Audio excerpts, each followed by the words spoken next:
Ce message vous est présenté par l'Assemblée chrétienne Le Tabernacle. www.letabernacle.net. Ce que le Seigneur a déposé sur mon cœur, ça concerne la famille. La famille, la maison, le foyer. Chaque individu qui s'y trouve, que ce soit le père, comme la mère, comme les enfants, chacun a un rôle à jouer. Chacun a un rôle bien précis. Ce que nous devons savoir, pour nous, enfants de Dieu, c'est que la famille est une force et une puissance. Seulement, pour avoir cette force et cette puissance, il faut qu'il y ait l'unité. Si dans la famille, il n'y a pas d'unité, s'il y a la division, la discorde, alors cela ne peut pas être agréable à Dieu et cela ne peut pas fonctionner.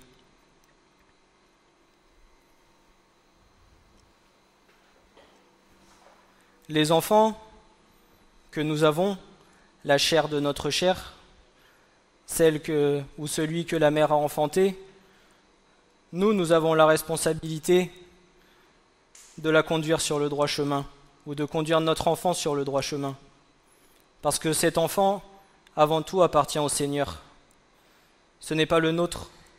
C'est un enfant que Dieu nous confie. C'est une partie de son cœur qu'il nous confie.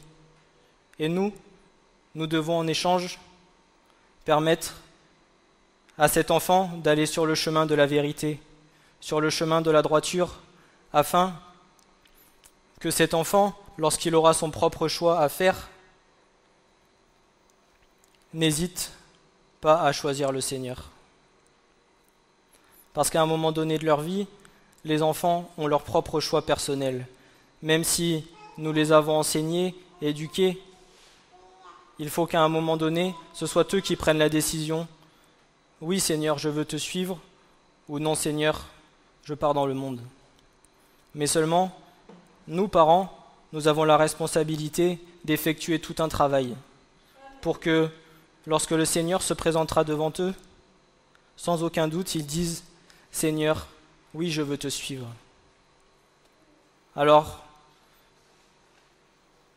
nous, parents, nous avons une grande responsabilité devant Dieu.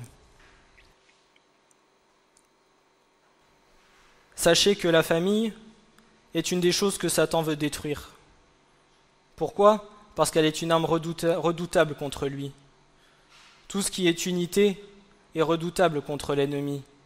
Alors, si vous regardez un peu tout ce qui se passe aujourd'hui dans notre monde, tous les divorces, tous les concubinages, toutes les choses qui ne sont pas à la gloire de Dieu, vous voyez combien l'ennemi a pris énormément de puissance et de place au sein des foyers, au sein de la famille.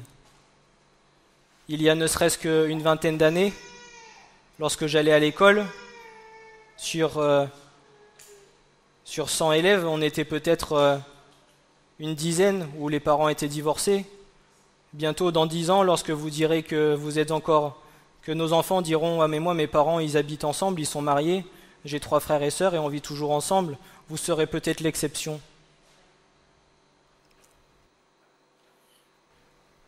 Le bien sera appelé mal et le mal sera appelé bien.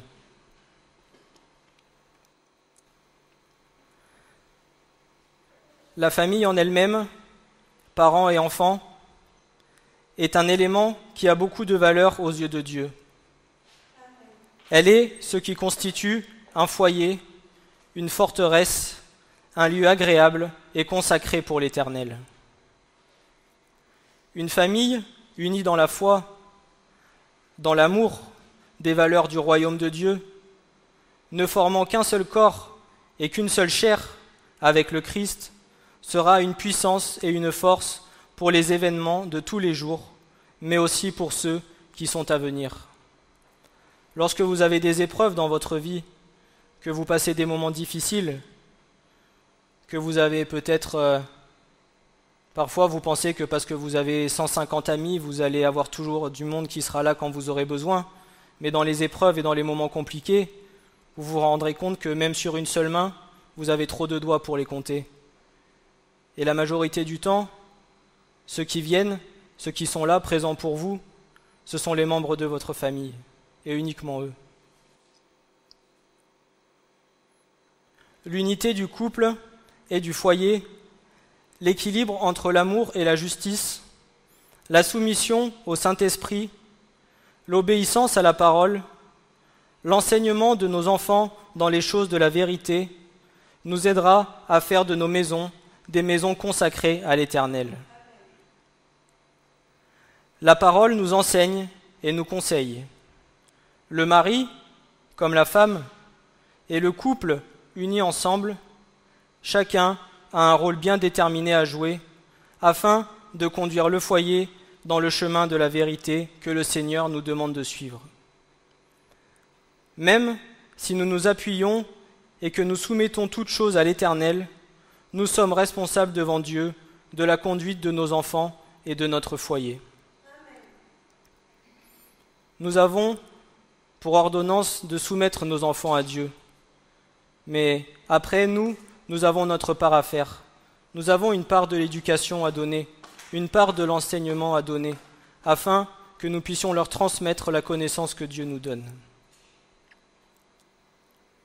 À ce jour, la famille est une institution en crise sans précédent. Étant une arme redoutable contre l'ennemi, son but sera, dans ces derniers temps, par diverses astuces et ruses, de venir diviser et détruire une forteresse qui s'est dressée contre lui, afin de pouvoir s'infiltrer dans les foyers et semer le trouble, la zizanie, afin de pouvoir prendre le contrôle, gagner du terrain et avoir la victoire dans le combat.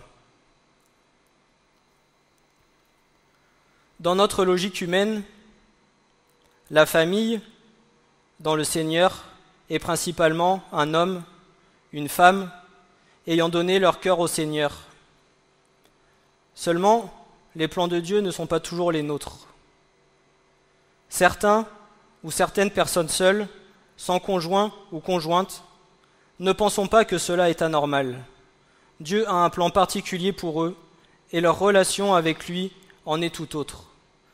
Ce n'est pas parce que le Seigneur vous a donné de vivre seul que ce n'est pas normal qu'il y ait un souci dans votre vie. Non, bien souvent, c'est que le Seigneur a choisi que cela était le meilleur pour vous. Il sait pourquoi il vous donne cette vie-là. Et bien souvent, ces personnes-là sont des personnes qui sont consacrées à Dieu. Parce que leur époux, ce n'est pas leur mari qui est sur la terre, c'est le Christ. Tout comme dans certains couples où l'un a été attiré par le Seigneur et pas l'autre, ce n'est pas que Dieu fait plus grâce à l'un qu'à l'autre, c'est qu'il a un plan bien particulier avec chacun de nous. Rien n'est un hasard avec le Seigneur. Seulement, c'est à nous de lui demander sa direction et pourquoi il nous met dans telle ou telle situation. Bien souvent, c'est qu'il sait que nous sommes la clé et l'instrument qu'il pourra utiliser pour toucher les cœurs de chacun des membres du foyer. Vous pouvez vous poser la question, Seigneur, pourquoi tu m'as touché moi et pas mon mari? Pourquoi moi et pas ma femme? Mais moi, pourquoi moi et pas mon frère? Pourquoi pas ma mère? Pourquoi pas mon père? Le Seigneur sait pourquoi. C'est qu'il sait qu'avec moi, avec cette personne-là, il pourra agir et faire son œuvre. Peut-être que s'il avait commencé par une autre personne, l'œuvre n'aurait pas pu aboutir. Il sait pourquoi. Le Seigneur connaît toutes choses. Il sait par où tu es passé, il sait ce que tu fais, et il sait ce qu'il veut faire avec toi. Autrement dit, nous avons chacun un rôle à jouer et à tenir, afin de faire de notre foyer, de nos enfants, une offrande agréable et de bonne odeur pour l'Éternel.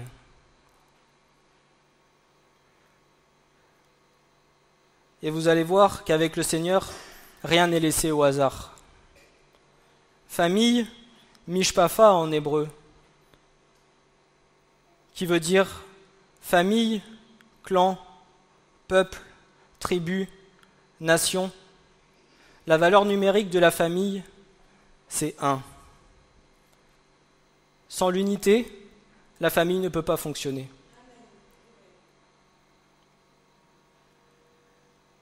Si la famille a une valeur numérique de 1, ce n'est pas pour rien.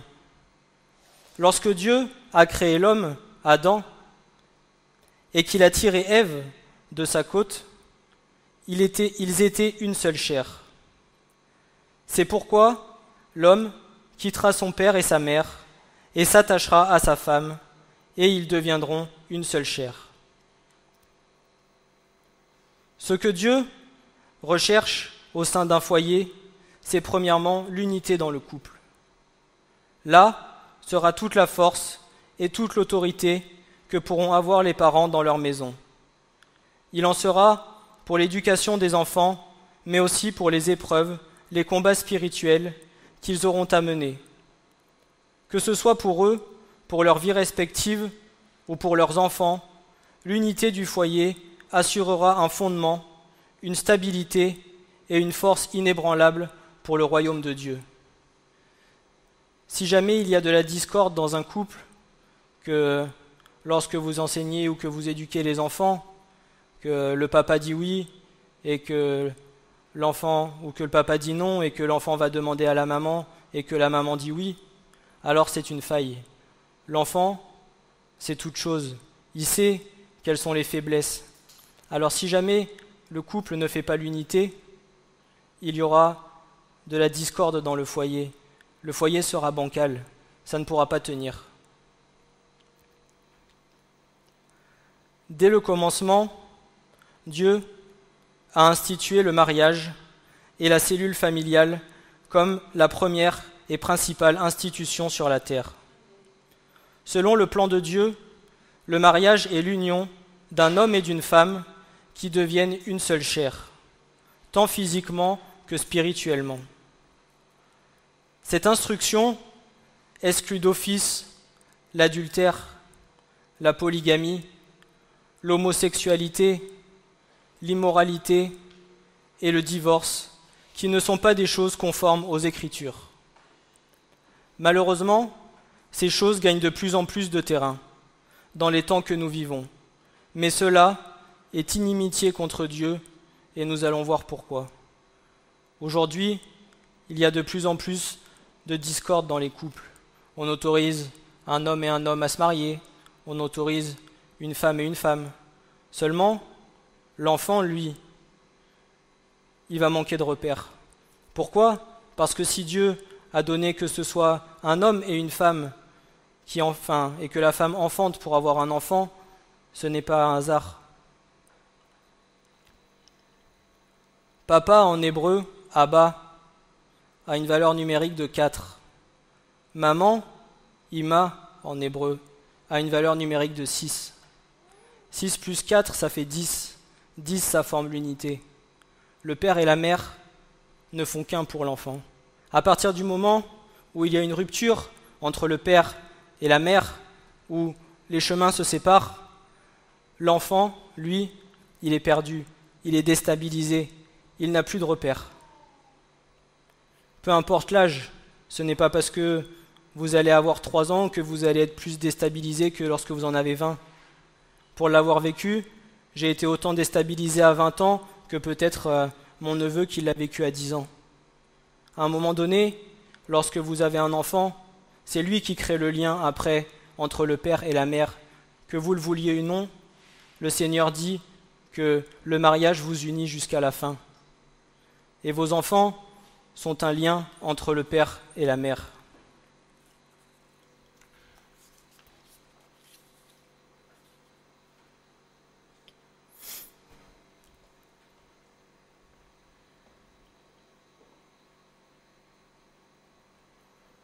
À partir du moment où toute chose n'est pas faite selon le plan divin et les règles que Dieu nous a laissées, alors il y a un déséquilibre dans les familles.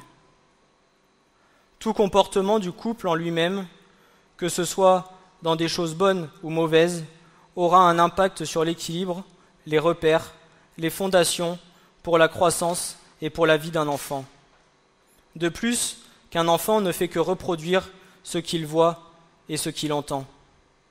Un enfant ne va faire que copier ce qu'il voit de vous. Lorsque vous allez On le voit par exemple pour nous, lorsque on loue, qu'on adore le Seigneur, qu'on lève les bras, les enfants, qu'est-ce qu'ils font? Ils chantent, ils lèvent les bras. Mais ça, c'est pour louer et adorer le Seigneur. Mais dans les choses qui ne vont pas, ça peut être parfois dans le vocabulaire, ça peut être dans certains de notre comportement, de nos façons de faire. L'enfant, pour lui, vous êtes son exemple. Vous êtes celui que vous devez suivre. Alors si vous n'êtes pas dans la droiture, dans la sainteté, sur le droit chemin que le Seigneur vous demande d'être, alors vous emmènerez avec vous votre enfant à la perdition. Vous avez certains parents aujourd'hui qui font l'acte sexuel devant les enfants. Que croyez-vous que cela crée dans le cœur d'un enfant? Que croyez-vous que lorsqu'il aura 10 ans, 15 ans, qu'il verra une première fille qui sera avec lui, qu'imaginez-vous qu'il fera? On s'étonne qu'il y a de plus en plus de viols, plus en plus de violence. Mais à un moment donné, il est peut-être temps que tout le monde se remette en question et de comprendre pourquoi on en est arrivé là. Parce que c'est facile de dire c'est la faute d'un tel ou d'un tel, mais toi, comment tu élèves ton enfant? Dans quel chemin tu le mènes?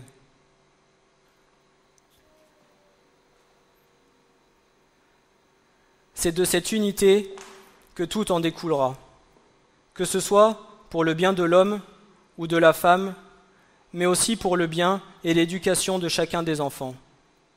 Cette unité ne pourra se former que par une réelle communion et soumission envers Dieu. La famille a un rôle essentiel sur la terre. Elle détient une capacité matérielle, physique et spirituelle. Elle est la cellule indispensable au bon développement d'une société équilibrée. Comme je le disais tout à l'heure, si le Seigneur en a voulu ainsi, que ce soit un père et une mère qui s'unissent pour avoir un enfant, c'est parce qu'il sait l'équilibre que cela allait créer. Avec le Seigneur, tout est équilibré. C'est pas trop amour, pas trop justice, c'est l'équilibre parfait. Lorsque vous regardez toute sa création, je prends par exemple le système solaire où tout flotte dans l'atmosphère, regardez les planètes, elles ne tiennent à rien et pourtant tout est équilibré. Avec le Seigneur, rien n'est fait de travers, tout est droit. Si on devait définir un ordre de priorité dans la vie du chrétien, elle serait la suivante. Premièrement, ce qui passe avant toute chose, c'est notre relation avec Dieu. En deuxième, c'est notre relation familiale, la relation avec notre femme, avec notre mari. La troisième, la relation dans l'Église. Et ensuite, la relation avec le monde.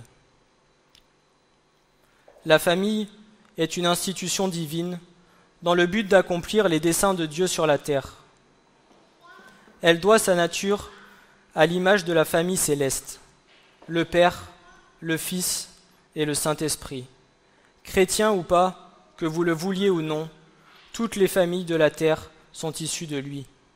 Que tu n'y crois ou que tu n'y crois pas, tu n'es pas un hasard.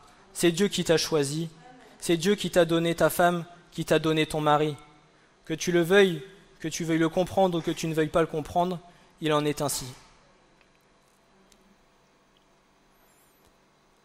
C'est pour cela que je fléchis mes genoux devant le Père de notre Seigneur Jésus-Christ, duquel est nommée toute famille dans les cieux et sur la terre, afin que, selon les richesses de sa gloire, il vous donne d'être fortifiés en puissance par son esprit quant à l'homme intérieur. De sorte que le Christ habite par la foi dans vos cœurs et que vous soyez enracinés et fondés dans l'amour, afin que vous soyez capables de comprendre avec tous les saints quelle est la largeur et la longueur et la profondeur et la hauteur, et de connaître l'amour du Christ qui surpasse toute connaissance, afin que vous soyez remplis jusqu'à la plénitude de Dieu. Éphésiens 3, versets 14 à 19. Le désir de Dieu est que notre maison soit remplie de sa présence, afin que chacun des membres qui la composent soit affermi, enraciné, fondé en lui, et de goûter à la grandeur, à la hauteur, à la largeur et à la profondeur de son amour, pour que le fondement de notre foi soit inébranlable. Dans le foyer, ça sera le père et la mère unis ensemble qui feront la force et la puissance de la maison. Si jamais spirituellement, il y en a un qui est un peu en retrait ou un qui n'a pas envie, alors les choses seront bancales. Il faut que le couple avance main dans la main, qu'il y ait un équilibre et qu'ils avancent ensemble pour atteindre le même but. Le mari ne peut pas laisser la femme derrière et dire « Bon bah débrouille-toi, moi j'avance, je continue seul » ou inversement. Non, il faut que les deux aillent au même rythme. Christ est le rocher des siècles et tout foyer a besoin d'être bâti sur sa fondation pour ne pas être emporté par la première tempête qui viendra s'abattre sur lui. Dans la famille, c'est avant tout la relation et la consécration dans l'unité qu'un père et qu'une mère auront qui fera la force et la stabilité de tout le foyer. Tous les conseils pour un couple sont dans la parole de Dieu. En cherchant, moi le premier, je ne pensais pas que Dieu nous avait laissé autant d'éléments pour réussir l'éducation de nos enfants. Alors, pardon Seigneur pour mon incrédulité, mais tout est écrit. Même si peut-être nous n'avons pas reçu d'éducation, que nous avons parfois certains pères, certaines mères sont issus d'un foyer où ils n'ont pas reçu l'éducation qu'ils auraient dû recevoir. Mais Dieu, lui, il nous a tout laissé. Alors même si vous ne l'avez pas reçu et que le Seigneur a touché vos cœurs, le Seigneur nous a tout donné dans sa parole. Parce qu'il nous aime et parce que son but est que nous soyons sauvés. Son but est que tous, nous puissions atteindre la porte étroite. Même si nos chemins sont différents, même si nos vies sont différentes, même si nos épreuves sont différentes, à la fin, nous arrivons tous au même point d'arrivée. Alors maintenant, quels sont les rôles de chacun des membres de la famille? Le rôle de la femme ou de la mère. La femme a un rôle très important dans la vie de la famille, que ce soit pour le foyer, pour les choses de la foi, pour son époux et aussi pour les enfants. La femme est un repère et un soutien pour le mari.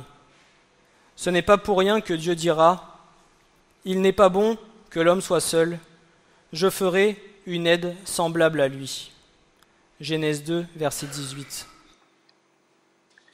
Elle a été créée pour être une aide et une tendre compagne pour l'homme. Elle a pour rôle de partager avec l'homme ses responsabilités et coopérer avec lui afin d'accomplir le plan de Dieu pour sa vie et celle de leur famille. Le Seigneur demande à ce que la femme soit soumise au mari comme elle est soumise au Seigneur. Elle a pour rôle, envers son mari, de lui donner de l'amour, le respect, l'assistance, la pureté, la soumission, le développement d'un esprit doux et paisible, le fait d'être une bonne mère et une femme pour le bien de la maison. Lorsque la femme se soumet à son mari, aux yeux de Dieu, c'est comme si elle se soumettait au Christ, comme au Seigneur, et c'est une chose qui lui est agréable.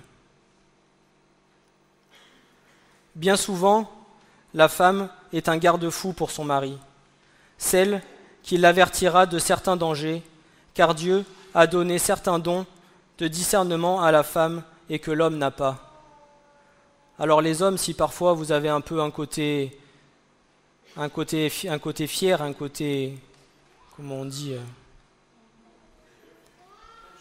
macho, voilà, un côté un peu macho, savez que sans vos femmes, vous serez perdus. Et combien je m'en rends compte pour ma propre vie, je me dis merci Seigneur pour la femme que tu m'as donnée.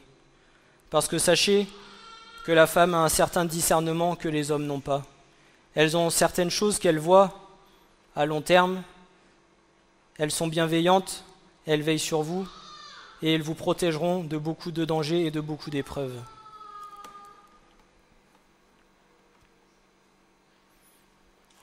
De plus, elle est une aide précieuse pour l'éducation des enfants et pour les choses du quotidien.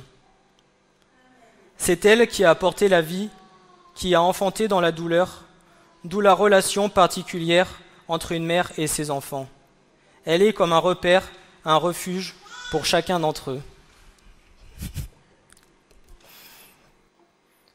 Souvent, lorsque les enfants sont dans le besoin, qu'ils ont un petit bobo, qu'ils ont besoin de consolation, qu'ils ont besoin de réconfort, que vous ayez un fils ou une fille, vous verrez que la première chose qu'ils appelleront, ça sera maman.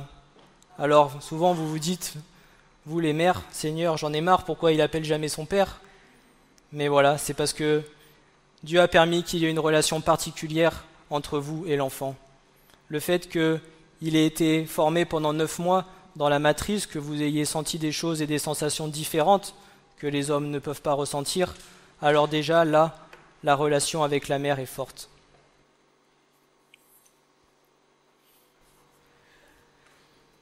Mais la femme, elle sera sauvée en enfantant, et si elle persévère dans la foi et l'amour et la sainteté avec modestie.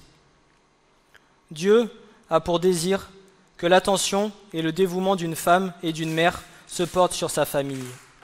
Le foyer, le mari et les enfants doivent être au cœur de la vie d'une mère. C'est la voie qui lui a été divinement fixée pour honorer la parole de Dieu. Ce n'est pas moi qui le dis, c'est la parole de Dieu qui le dit.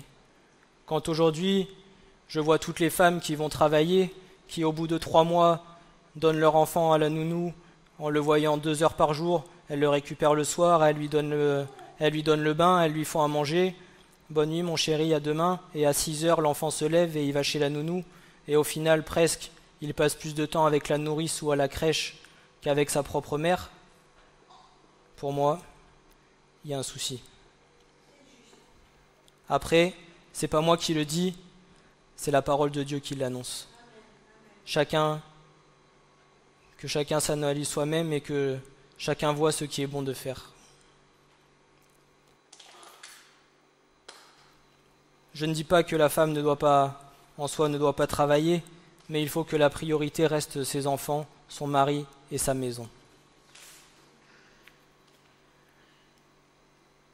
Tite dira au chapitre 2, versets 1 à 5, « Mais toi, annonce les choses qui conviennent au saint enseignement.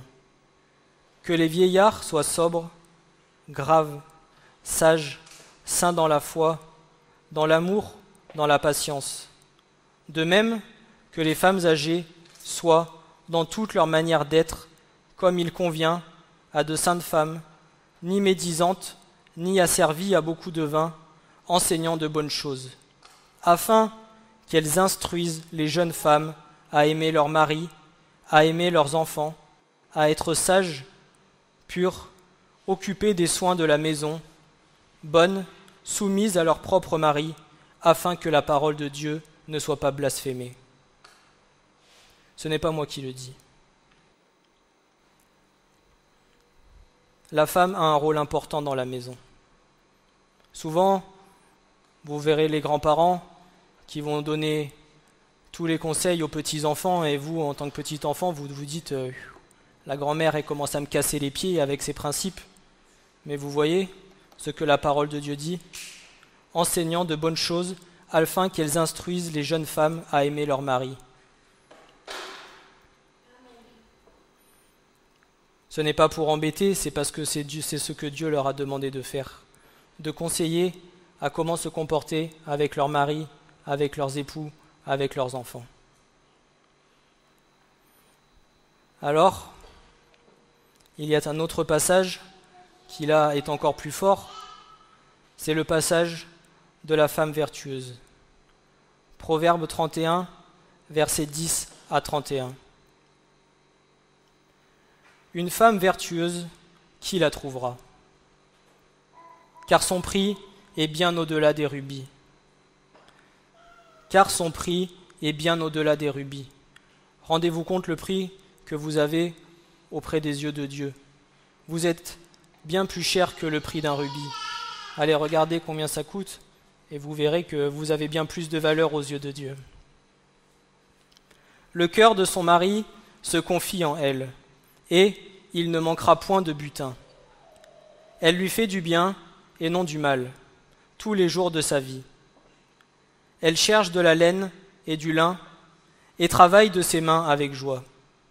Elle est comme les navires d'un marchand, elle amène son pain de loin.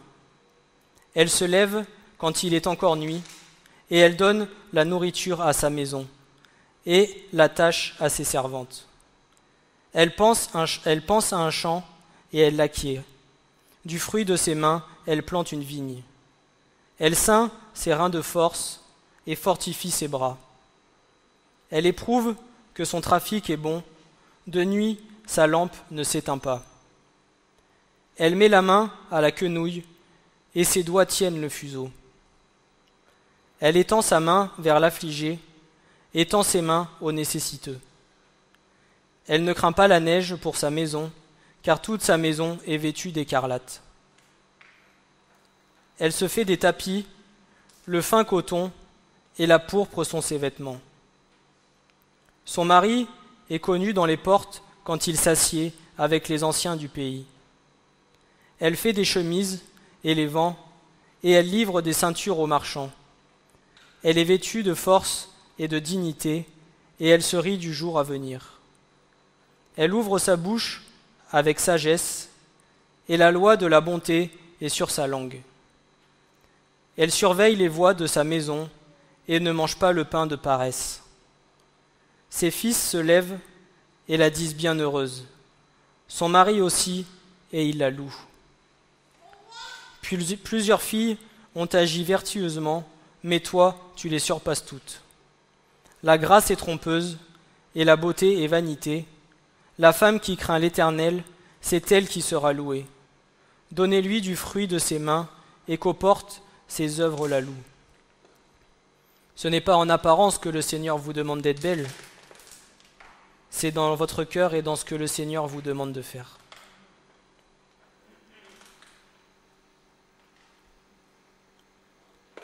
Le rôle de l'homme ou du mari. Contrairement à ce que l'on pourrait croire, l'homme a un rôle clé au sein du foyer. Souvent, comme c'est lui qui va travailler, qui n'est pas là, on pense qu'il n'a pas beaucoup de responsabilités, et pourtant, c'est lui qui doit tenir sa maison. C'est lui qui est le pilier de la famille. C'est lui qui doit faire en sorte que la maison ne s'écroule pas.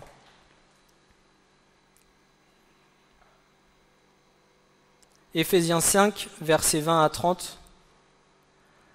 Marie, aimez vos propres femmes, comme aussi le Christ a aimé l'Assemblée et s'est livré lui-même pour elle,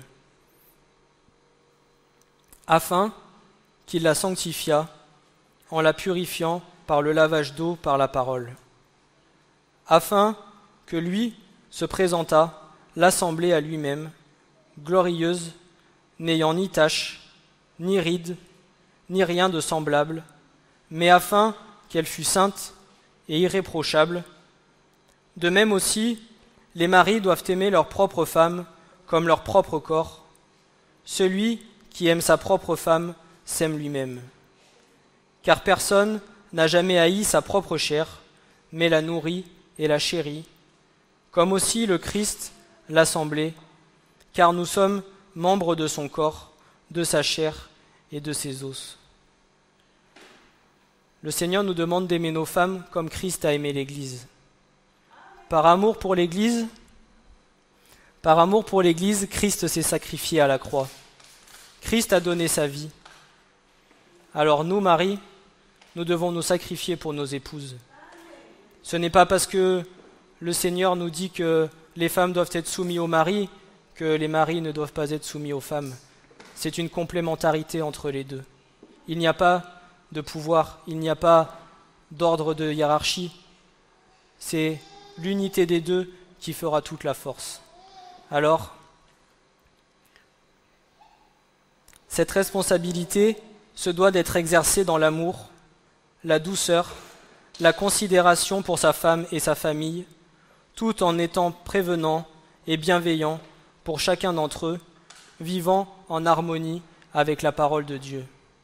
Une des grandes responsabilités que le Père a, c'est d'enseigner la parole aux enfants.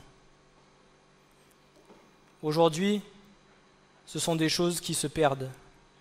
Mais si vous êtes différent dans l'église, ma fille par exemple, qui peut me voir là derrière en train d'apporter la parole et qui durant la semaine se dit « c'est bizarre, la semaine papa il me laisse faire n'importe quoi et jamais il me lit un passage de la Bible », à un moment donné, elle va se poser des questions et il y aura un problème. Il faut que ce que nous vivons ici, nous le vivons dans nos maisons.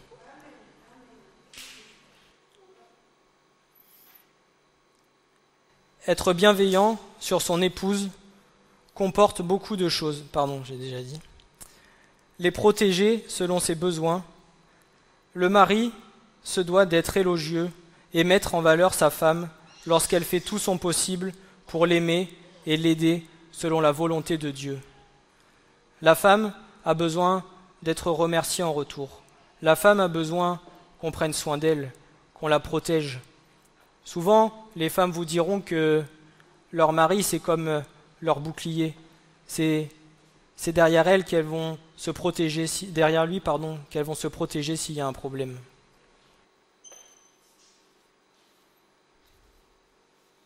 Souvent, lorsque vous êtes dans la maison, que, admettons, pour une nuit ou pour plusieurs nuits, le mari n'est pas à la maison, bien souvent, les femmes se sentent un peu moins en sécurité. C'est pour cela que nous avons un rôle important à jouer envers elles. Cela convient aussi de subvenir aux besoins spirituels et domestiques de la famille, aimer, protéger et s'assurer du bien-être de son épouse de la même manière que Christ aime l'Église. Faire preuve de compréhension, d'appréciation et d'attention à son égard et surtout lui être fidèle. L'homme se doit d'aimer sa femme comme il s'aime lui-même, comme le Christ a aimé avec compassion, miséricorde et respect, allant à se sacrifier pour l'Église sans rien attendre en retour. Ce que vous les hommes vous ferez pour votre épouse, n'attendez pas à ce que derrière elle fasse quelque chose pour vous. Faites-le par amour pour elle, comme le Christ s'est livré à la croix, il n'a rien attendu en retour. Il s'est livré par amour pour son Église, pour celle qu'il aime, pour celle qu'il chérit, pour celle avec laquelle il patiente chaque jour, et pour laquelle il veut qu'elle soit belle, resplendissante, sans tache, sans rides, irrépréhensible. Alors, on verra la semaine prochaine, parce que j'ai pas fini le message, mais vous verrez que toute la construction, toute la fondation de la famille est strictement la même que ce que Christ demande pour l'Église.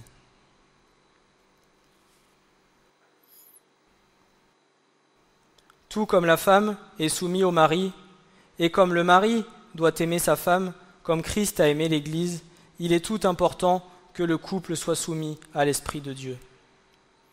Sans cette soumission, tout travail dans le foyer et toute chose que la famille voudra bâtir sera fait en vain, car il sera fait par la chair et non par la puissance de l'Esprit. Il est important que le couple fasse du Seigneur le centre de ses priorités, afin de ne pas se priver des bontés et des bénédictions de l'Éternel.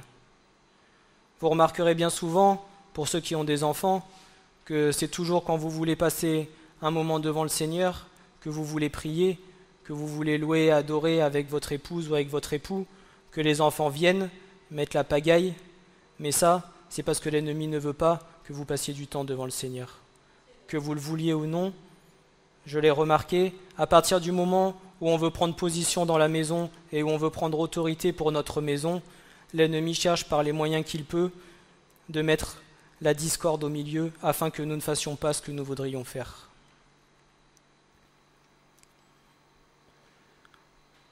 Psaume 127, versets 1 à 3 nous dit « Si l'Éternel ne bâtit pas la maison, ceux qui la bâtissent y travaillent en vain. Si l'Éternel ne garde la ville, celui qui garde celui qui la garde veille en vain. C'est en vain que vous vous levez le matin, que vous vous couchez tard, que vous mangez le pain de douleur. Ainsi, il donne le sommeil à son bien-aimé. Voici, les fils sont un héritage de l'Éternel, et le fruit du ventre est une récompense. Si vous pensez que c'est en allant travailler 15 heures par jour, en gagnant 4 000 € par mois par vos propres forces, par vos propres moyens, en vous tuant à la tâche, vous êtes dans l'erreur. Si vous n'avez pas soumis votre maison au Seigneur, si vous ne lui avez pas tout remis entre ses mains, alors toute chose sera faite en vain.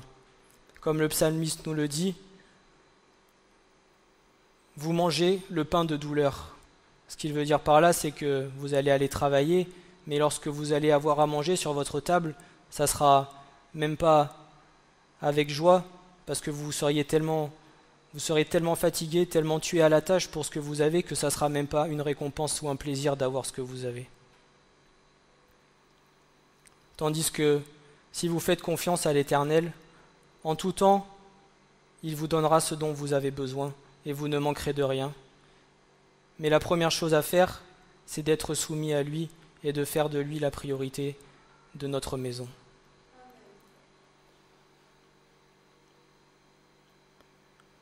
Applique ton cœur, représentant l'autorité de la maison. Il est d'un grand rôle dans l'éducation des enfants et dans leur enseignement spirituel. Encore une fois, c'est la parole qui le dit. Applique ton cœur à l'instruction et tes oreilles aux paroles de la connaissance. Deutéronome 6, versets 5 à 9. Voici ce que Dieu nous dit pour un père. Et tu aimeras l'Éternel, ton Dieu, de tout ton cœur, et de toute ton âme, et de toute ta force. Et ces paroles que je te commande aujourd'hui seront sur ton cœur. Tu les inculqueras à tes fils, et tu en parleras quand tu seras assis dans ta maison. Et quand tu marcheras par le chemin, et quand tu te coucheras, et quand tu te lèveras, et tu les liras comme un signe sur ta main, et elles te seront pour frontaux entre les yeux, et tu les écriras sur les poteaux de ta maison et sur tes portes.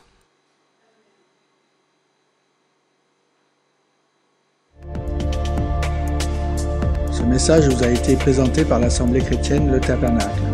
www.letabernacle.net